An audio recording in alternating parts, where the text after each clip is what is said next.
So this is the sarcolemma and the T tubules here, which are nothing but the indentations in the sarcolemma deep into the cells.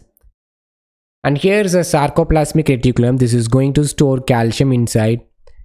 Under resting state, this channel is closed.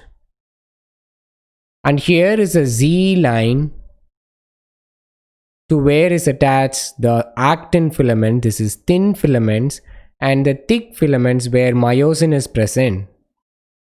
Under resting state, the trophomyosin covers up the myosin binding site and the myosin head cannot attach to the actin.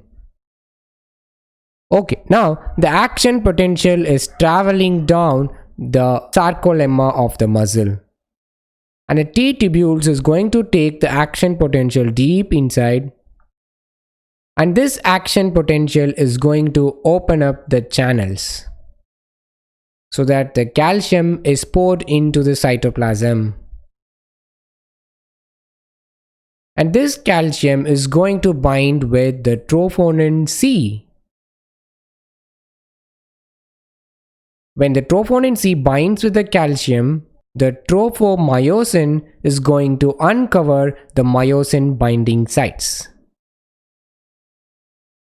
Now the myosin head goes to bind with the actin. Note that the myosin head has ATPase enzyme that is going to cleave the ATP and gets its energy and flex the neck. So this actin overlap against each other in this direction.